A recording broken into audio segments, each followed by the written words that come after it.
Estamos de vuelta, como anunciamos, con el ministro de Cultura, Salvador del Solar, vocero autorizado del Ejecutivo para abordar este tema, esta incertidumbre respecto a la huelga del magisterio declarada ya ilegal y cómo se va a afrontar en los días por venir. La ministra Marilú Martens ha anunciado que a partir de mañana empezará a aplicarse, ya se están aplicando los descuentos, pero a partir de mañana paulatinamente empezará a aplicarse el tema de reemplazos. Profesor que no se presente en el aula será reemplazado.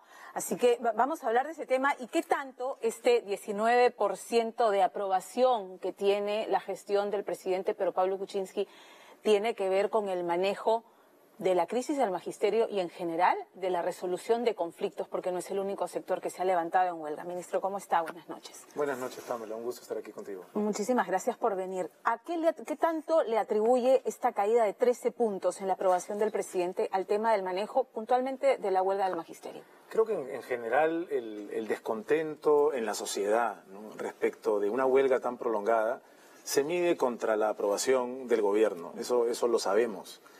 Creo que la gente ha sentido que los maestros necesitan ser atendidos. Siempre el Perú ha tenido un cuidado especial por sus maestros, se ha unido a reclamar con ellos. No olvidemos que esto comienza en una región, en el Cusco. Comienza con un problema que en principio no tenía que atender el gobierno central, sino que tenía que resolverse en la propia región. Esto trasciende y luego se multiplica donde diversos gremios regionales parecen no reconocer del todo a la representación sindical nacional, que es el CENSUTEP.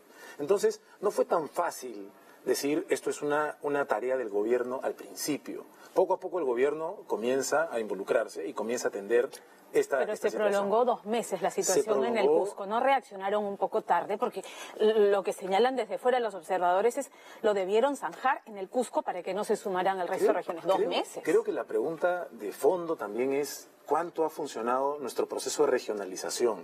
Es decir, esto tendría que haberse resuelto en la región. No se resuelve en la región, el gobierno central decide entrar. Es decir, al principio tendría que haberse resuelto ahí. No se pudo. ¿Qué hizo el gobierno? ¿Se quedó cruzado de brazos? No, decidió entrar a pesar de que su competencia directa no era. Se comenzó a trabajar. ¿Qué es lo que pasa? Hay que atender a los maestros. Se decide adelantar. Un adelanto que estaba, si no estoy equivocado, programado para marzo del año entrante. Se adelanta a diciembre. Luego se adelanta a noviembre. Luego, ¿qué se dice? Muy bien, a los contratados los vamos a tratar como nombrados y el piso de 2.000 va a ser para todos. Indudablemente, o sea, las concesiones que se han hecho y las concesiones que le han dado al magisterio son de justicia y favorecen al magisterio, eso sin duda. La cuestión aquí ha sido el manejo político de la situación que sentimos se les ha ido de las manos. Si hubiera que hacer autocrítica, ¿por dónde iría? Yo creo que es acertado que menciones las palabras manejo político, porque a partir de un punto ya comienza a sentirse que esto trasciende de los reclamos justificados de los maestros y comienza a haber un manejo político de un señor Castillo que ha evitado que se tome un acuerdo, que ha querido llevar la huelga más allá y que ha demostrado, me parece, que lo que dicen los sindicalistas experimentados. Cuando un sindicalista va a una huelga, sabe cómo salir de una huelga. Parece que el señor Castillo no sabe cómo salir de esta huelga. El esfuerzo del Estado, del gobierno, ha sido muy grande. Cada vez son más los padres de familia, que al principio estaban bastante sólidos detrás de los reclamos de los maestros. Claro, ya se dieron cuenta. Que comienzan a decir... Totalmente de acuerdo con eso, ministro, pero ¿cuál es la autocrítica que hacen respecto al manejo de este conflicto? Porque incluso trascendió que la ministra un poco se veía arrinconada por la información que daba el ministro Basombrío. Yo recuerdo mucho la entrevista que dio el viceministro del Interior diciendo, la ministra sabía hace 2 meses el tema de los maestros que habían cumplido condenas por terrorismo, que sabía de las vinculaciones de Castillo con Movadef Conare, Movadef y Conare Proseguir. Entonces todo el mundo decía, ¿qué está pasando? ¿Está petardeando el trabajo de la ministra? No, yo lo que creo es que cuando vemos las cosas desde el presente hacia atrás, todos somos entrenadores de la selección y todos somos unos campeones. Cuando estás en el momento, dices, bueno, ¿qué prueba el gobierno primero? Llega un punto en el que dice, bueno, llamemos a los gobernadores regionales. Esto era tarea de ustedes, no se ha podido solucionar. Si se va a descontar una vez declarada ilegal la huelga, tenemos que estar todos de acuerdo. Esa es una estrategia que probó el gobierno, absolutamente válida. ¿Qué ocurrió? Los maestros se solidarizaron, dijeron, están tomando acuerdos no con los maestros, sino con los gobernadores, respondió por otro lado. Se probó una estrategia, no funcionó del todo bien. Hay información que el ministro del Interior dice que sólidamente indica que hay indicios de que Movadef podría estar infiltrado ¿Eso debe ser motivo de preocupación de un gobierno en el Perú? Por supuesto que sí, no solo del gobierno, de la sociedad, de todos los partidos políticos. Y esa es la razón por que Marimilú Martens finalmente no se sentó directamente con el señor Castillo, que además en el fondo buscaba reconocimiento como líder sindical. No le tocaba a la ministra. Exactamente, y es válido, yo pregunto, ¿es válido que una ministra, que un gobierno se pregunte si debe tener cuidado en sentarse a negociar con personas posiblemente infiltradas o representativas del Movadef y de Sendero Luminoso? Creo que es una pregunta no solamente válida, importantísima. Hacerlo ha implicado que la huelga continúe, pero es una preocupación absolutamente válida. Así que estuvo bien seguir eso. Pero ¿qué pasa? Sale esta preocupación y se incrementa la solidaridad de los maestros como espíritu de cuerpo, diciendo no nos van a llamar a nosotros terroristas. Nadie los ha querido llamar terroristas. A los maestros hay que tratarlos con mucho respeto porque de ellos depende la formación de nuestros niños. Pero se avanzó en este sentido, se generalizó la huelga, se hizo más grande. Pero el gobierno siempre estuvo tratando de solucionarla. Ahora, acompañado de, y eso lo rescato, acompañado de representantes de todas las bancadas, salvo Fuerza Popular. A partir de un punto, esto es bien importante lo que mencionas, a partir de un punto, otras fuerzas políticas responsables dicen, reconocemos que el gobierno está haciendo un esfuerzo muy serio, reconocemos que hay que trabajar en la misma dirección, reconocemos que no podemos ceder en la evaluación de los maestros, porque esto no se trata de castigarlos ni de arrinconarlos. Si queremos que nuestros niños estén mejor preparados, tenemos que poder evaluar. Profesores mejor preparados y solamente si los medimos y los evaluamos vamos a saber. Entonces tenemos que pagarles mejor, estamos tratando de pagarles mejor. Se han separado para el 2018 200 millones para poder atender lo que llaman la deuda social. Es decir, se está haciendo un esfuerzo enorme. ¿Cuántos padres han comenzado a decidir? Fuerza Popular está haciendo ese esfuerzo enorme. Héctor Becerril ha sido muy duro respecto al presidente de la República y Rosa Bartra ha ninguneado a la ministra usando la misma línea argumental de Pedro Castillo, la ministra bachiller, como si fuera una cosa menor. Y es el mismo argumento que ha usado Castillo para descalificar a la ministra. A mí me parece que este tipo de argumentos, este tipo de insultos absolutamente fuera de lugar, parecen ser un intento por esconder el pésimo manejo que ha tenido Fuerza Popular respecto de este conflicto que ha concitado la preocupación general de la ciudadanía. ¿Qué hicieron otros partidos? Se sumaron, dijeron, aquí estamos a ver si podemos ayudar. ¿Hizo lo mismo Fuerza Popular? No, no lo hizo. Pretendió, más bien, y eso es lo que ha dejado, la sensación que ha dejado, resolver ellos por su cuenta el conflicto y les reventó en la cara, porque Salaverry dijo, nos hemos encontrado con que hay un dirigente muy intransigente y no hay forma de que nosotros vayamos a derogar el tema de la ley o que no sean evaluados.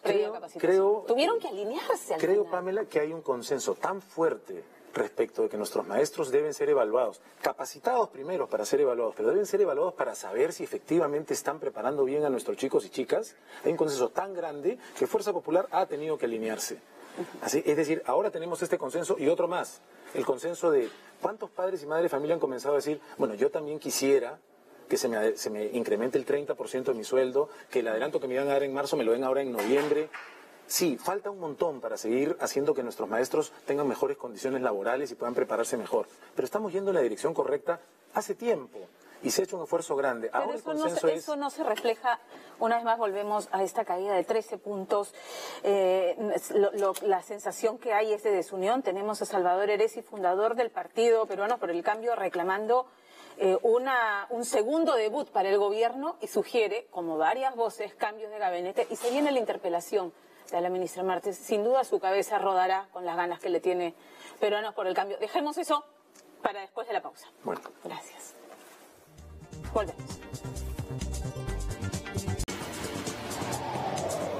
Seguimos conversando con el ministro de Cultura, Salvador del Solar, y se había quedado la pregunta, Salvador Heresi, su tocayo, en una entrevista que ha dado hoy día, dice que es momento de hacer recambios en el gabinete porque hay que darle un segundo debut al gobierno. Yo creo que en democracia siempre tenemos que estar abiertos a comentarios, a sugerencias, a críticas, sea de partidos distintos, sea del mismo partido. Es absolutamente válido. Pero ¿qué es lo que estamos haciendo en el gobierno? Estamos mirando el norte que queremos seguir. No podemos enterrar la mirada al día a día. Entonces, sí, comprendemos que un descenso en la popularidad obedece a una huelga sostenida que a cualquier gobierno hubiera golpeado. Pero ¿a dónde estamos yendo? No nos hemos quedado cruzados de brazos en ningún momento. Hemos solucionado 4 huelgas médicas. Y ahorita ya no se habla de la huelga médica como si fuera algo que hubiera ocurrido hace 20 años. Hace solo semanas estábamos con huelgas médicas que han sido solucionadas. Hemos dado una respuesta que significa el esfuerzo más grande que este gobierno puede hacer por los maestros, apuntando a que al 21 estén todavía mejor. Vamos a solucionar esta huelga, que creemos la ciudadanía ya confía en que se ha hecho un esfuerzo por los maestros tienen que volver a clase. La ministra ha sido muy firme y muy clara. Si los maestros no vuelven a clase, se les va a tener que descontar. Ya, ya se está aplicando descuentos. Ya se les está descontando. Y a partir de mañana, entiendo, la viceministra de Educación me dijo, a partir de mañana y paulatinamente se irán haciendo reemplazos. ¿Por qué? Porque con toda la preocupación... Pedro Castillo amenaza con que los maestros que sean despedidos van a enjuiciar al Estado. Nosotros no podemos gobernar en base a amenazas. Nosotros tenemos muy claro que los maestros son fundamentales para la educación, pero los niños son fundamentales también. ¿Van a perder el año los niños? Tenemos que trabajar, tenemos que volver a la clase. Si los maestros vuelven, extraordinario. Si no vuelven, se les seguirá descontando y si pasan un tiempo, se les reemplazará, porque los niños necesitan y merecen una educación. Para no perder el año, las clases se prolongan hasta enero del próximo año, finales de enero. El Ministerio de Educación ¿cuál es el plazo máximo? ¿Hasta cuándo se pueden prolongar las clases para que los chicos no pierdan? Las clases van a comenzar a continuar ya. Y los profesores que no quieran regresar, entendemos que van a ir regresando, tendrán que ser reemplazados. Los objetivos son los niños. El objetivo es que tengan una buena educación. El Ministerio de Educación tiene un plan para recuperar. Se recuperarán las clases con los maestros que vuelvan y con los maestros que reemplacen a los que no vuelvan. Está el presidente, ¿cómo toma esta situación del descenso sostenido? Nuevamente, se repite lo que ocurrió en los primeros 6 meses de su mandato. Y siento que a los ministros que están ya con la guillotina encima, se les abandona. A Marilu Martens le van a cortar la cabeza a los fujimoristas, es lo que comentaba antes de la pausa, le tienen unas ganas y un hambre. Pues si lo hacen, yo creo que los fujimoristas tendrán que ser responsables de lo que hagan. Tenemos a una Pero ministra... ¿hasta cuándo van a seguir poniendo la otra mejilla? Fernando Zavala decía, bueno, pues es parte del juego democrático, es un mecanismo constitucional. Sí, es un mecanismo constitucional, pero que no puede ser usado como una forma de presión y arrinconamiento político. Yo creo que cada grupo político, cada grupo en el lugar en el que está, responde por sus actos. El gobierno responde por sus actos frente a la huelga, el gobierno responde por sus actos frente a lo que fue el niño costero, el gobierno está por implementar ya, desde octubre se va a sentir con mucho más fuerza la reconstrucción con cambios, que va a significar una inyección... ¿Dónde está ese gabinete? Qué bueno que lo menciona. Ese gabinete dinámico que vimos en la emergencia del niño. Todos los ministros en la cancha. ¿Sabes qué pasaba en ese momento? Sentimos que se han replegado. No es así. ¿Sabes lo que ocurre? En un entorno como el del niño costero, los ministros estábamos, pero también las cámaras, porque esa era la noticia que concitaba toda la atención. Los ministros no paramos de viajar. La aprobación se disparó. Todas las semanas, todos los ministros, todas las semanas estamos en 1, 2 o 3 regiones de nuestro país. Exacto. Lo que ocurre es que no siempre están las cámaras, porque tampoco tienen que estar, porque no todo es una noticia que está tomando los titulares. Pero hay que comunicar mejor. Pero la mejor comunicación es la que va a comenzar a sentirse porque sabemos que le estamos dando el impulso a la economía. Sabemos que toda la reconstrucción con cambios va a implicar una inyección en la economía muy poderosa. Sabemos que los precios de los metales están mejorando. Sabemos que habiendo solucionado la huelga médica, que vamos a solucionar la huelga de los maestros, que entramos a un año en el que el país se va a recuperar, vamos a ser los líderes de la región otra vez. Acaban de calificar la situación de riesgo del país y el Perú es el único país que se mantiene. Somos otra vez el país que más llama la atención en la región. No solamente hay que serlo, hay que parecerlo. Y hasta ahora el presidente, pero Pablo Kuczynski no lo parece. La sensación de falta de liderazgo y falta de norte es lo que se siente y ahí está. ¿Es sensación o es percepción?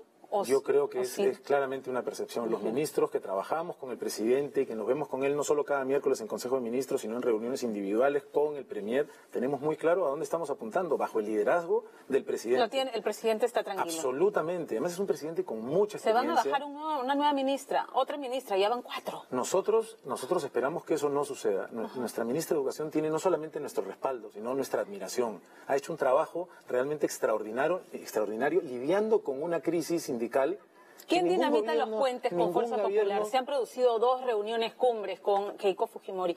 ¿Desde qué lado se están dinamitando los puentes? Yo creo que el fujimorismo, Fuerza Popular, ha demostrado muy claramente respecto del tema de la educación que ha jugado mal, que ha jugado en contra de los jóvenes del país, en contra de los niños, en contra de la educación, que no ha tenido ningún problema en reunirse con personas que se puede sospechar que hay indicios que tienen vinculaciones con el Movadef y con Sendero. Este es el fujimorismo de siempre, el fujimorismo que se atribuye a haber derrotado a Sendero Luminoso. ¿Van a seguir poniendo la otra mejilla respecto a la actitud beligerante de Fuerza Popular o ya van a salir con fuerza a ejercer también autoridad y a poner la agenda además? Que el Ejecutivo ponga la agenda y que no sea la calle y que no sea la oposición del Congreso. Nosotros estamos enfocados en sacar adelante este país, en solucionar huelgas que tienen una razón de ser, pero que ya han sido atendidas, en salir adelante, y los peruanos van a sentir cada vez con más fuerza que este país está tomando el rumbo y el ritmo que perdió en los 5 años previos, y eso se va a notar. Cuando uno mira adelante a sus metas y no se confunde con el día a día, las cosas se consiguen. Tenemos absoluta confianza en que vamos a conseguir los objetivos que nos hemos trazado. Todas las señales indican eso. Me río porque tenía la anotación de que incluso hay personas que creen que empiezan a mirar en medio de esta situación presidenciables. ¿Se siente presidenciable? No, en absoluto. Me siento un ministro muy orgulloso de ser parte de este equipo. Siento que como peruano he recibido una oportunidad que no había anticipado venir, de servir a mi país. Soy de las personas, que somos muchas, que creemos que la política significa servir, no servirse. Ese tipo de personas abunda en este gobierno. Tenemos que aprovecharlo. Un mensaje final antes de terminar, darle tranquilidad a los padres de familia, que ya se dieron cuenta que efectivamente el pliego de reclamos se atendió, y que esta huelga se prolonga por apetitos políticos, además de personas que han jalado agua para su molino. Sí, no caigamos en el juego de personas que están pensando de manera individual en beneficios propios. Ya los maestros han sido atendidos, los maestros necesitan más y estamos trabajando para que la economía mejore, para poder darle más a los maestros, más a los médicos, más a los policías. Es decir, para que tengamos una sociedad mejor, camino a un bicentenario que tenemos a la vuelta de la esquina y que nos pregunta y nos dice qué tipo de país queremos ser. Un país con más oportunidades, un país más justo, desde el Ministerio de Cultura, un país sin racismo, un país, la revista The Economist acaba de destacar que este gobierno tiene avances significativos en su política de lenguas. Es decir, que una revista así, que se pensaría que solamente hablaría de los logros económicos históricos del Perú, se refiere a lo que este gobierno está haciendo por los pueblos indígenas del Perú, significa que a veces, en nuestro entorno tan crispado, no volteamos a ver noticias importantes. Hay que comunicarlas, ministro. Hay que comunicarlas y hay que seguir trabajando. Nunca distraernos por presiones del día a día y mantener el foco claro. Muchísimas gracias por estar con nosotros el día de ministro. Muchas gracias. Nos vamos a una pausa y ya volvemos.